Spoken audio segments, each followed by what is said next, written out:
I'm waking up this morning, I'm a swing state voter, I'm in Pennsylvania state, and I still haven't decided who I'm going to vote for. And I'm thinking back to how Harris talked about in 2019 that she wanted to ban fracking.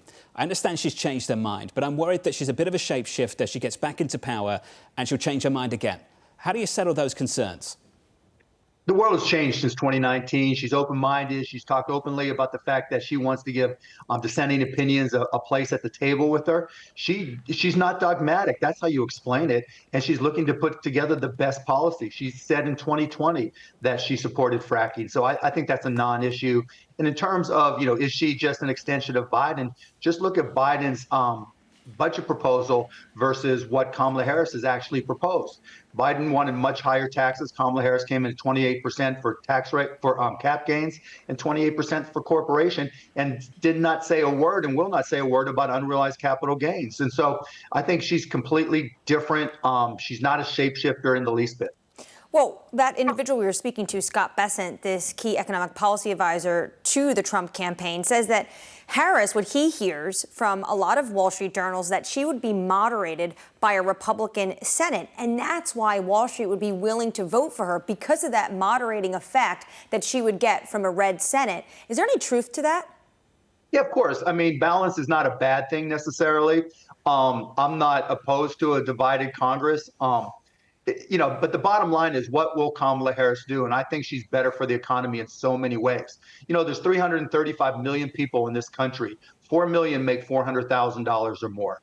The other 330 million make less. And she's been very specific that if you make $400,000 or less, your taxes aren't going up. In fact, for 100 million people, they're going down.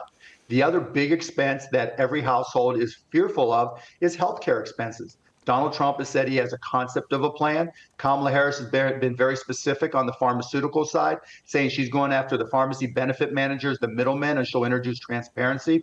I know from my own personal experiences with cost-plus drugs, that'll lead to a 20-30% or more deduction in the cost of medications for households and businesses. And then you've got tariffs. As Michael, I think it was, said earlier, tariffs are a bad idea.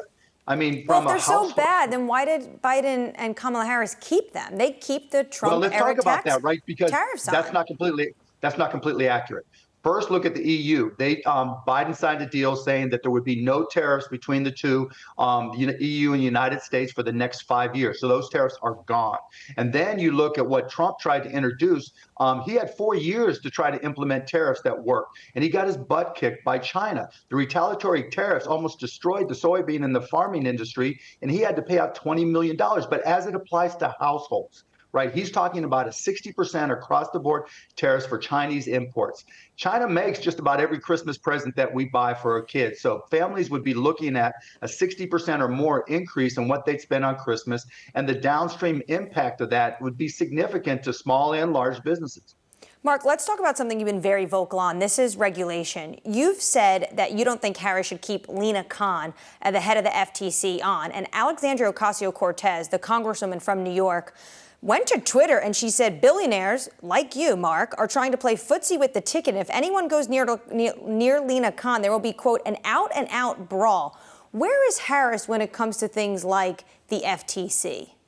I don't know. I haven't talked about personnel with her or her team. I have no intention about talking about personnel. I was asked a question about what I thought about the FTC, and I thought that the possibility of breaking up the big technology companies would be a negative, because I think winning the AI battle for the United States is paramount from a military and an economic perspective. So I voiced my opinion, but I'm not involved in those conversations at all. But it really raises this ultimate question, which is what policies will she follow? She's been engaging with AOC quite a bit in terms of the campaign trail.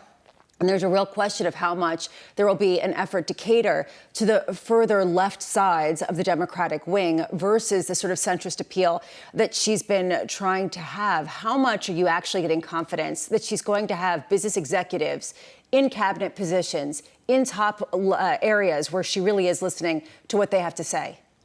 I talk to her campaign almost every day. I'm 100% certain. I'm not just confident. I'm certain that that's what they're going to do. I've been on the trail with Doug Emhoff, who, as part of his presentation, talks about what a capitalist she is. She's talked about, wanting to create 25 million new businesses. That's not a reflection of anything far left. She, one of the first things she did was introduce a tax deduction or increase the tax deduction for startup costs to $50,000.